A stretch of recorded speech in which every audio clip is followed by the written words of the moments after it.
మన యొక్క ట్రాక్‌లో కోరిలేషన్ మీటర్ అనేది చాలా ఇంపార్టెంట్ అనమాట. ఓవరాల్‌గా మీ యొక్క ట్రాక్ మాస్టర్ చేసిన తర్వాత ఈ యొక్క కోరిలేషన్ మీటర్ అనేది చెక్ చేసుకోవడం చాలా మంచిది. సో, బిఫోర్ మాస్టరింగ్ కూడా మీ యొక్క ట్రాక్ అనేది పర్ఫెక్ట్‌గా బ్యాలెన్స్‌డ్‌గా ఉందో లేదో కూడా తెలుసుకోవడం చాలా మంచిదనమాట. సో, అందుకోసం ఈ యొక్క కోరిలేషన్ మీటర్ మనకి ఏ విధంగా ఉపయోగపడుతుందో ఇప్పుడు మనం తెలుసుకుందాం. సో, కోరిలేషన్ మీటర్‌లో ఇక్కడ మనకి -1 అలాగే 0, +1 అని చెప్పేసి ఒక మీటరింగ్ సిస్టమ్ అయితే ఉంటుంది.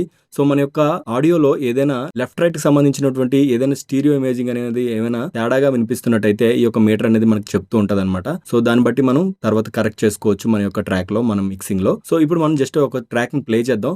సో, పర్ఫెక్ట్‌గా ఎలా ఉంది, పర్ఫెక్ట్‌గా ఉండకపోతే ఎలా ఉంటుందో ఇప్పుడు మనం తెలుసుకుందాం. సో, ఇప్పుడు నేను ప్లే చేస్తున్నాను.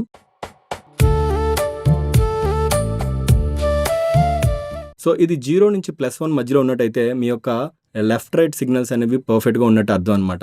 సో, బట్ ఈ యొక్క మీటరింగ్ అనేది 0 నుంచి -1కి వచ్చినట్టయితే మీ యొక్క లెఫ్ట్, రైట్ సిగ్నల్స్‌లో ఆ యొక్క ట్రాక్స్‌లో ఏదైనా చిన్న చిన్న డిఫరెన్సెస్ అయితే ఉంటాయన్నమాట. సో, వాటిని మనం కరెక్ట్ చేసుకోవాల్సొస్తది మిక్స్‌లో. సో, ఒకవేళ ఒక తప్పుంటే ఏ విధంగా కనిపిస్తుందో ఇప్పుడు చూద్దాం.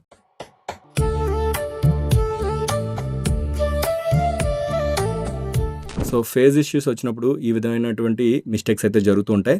సో, మనం బ్లైండ్‌గా నమ్మకుండా జస్ట్ ఇలాంటి కోరిలేషన్ మీటర్ ద్వారా మనకి ఎక్కడ తప్పు ఉందనేది మనం ఈజీగా తెలుసుకోవచ్చు ఈ యొక్క కోరిలేషన్ మీటర్ ద్వారా. ఈ వీడియో నచ్చినట్టయితే లైక్ చేయండి. మీ ఆడియో ఫ్రెండ్స్‌కి షేర్ చేయండి.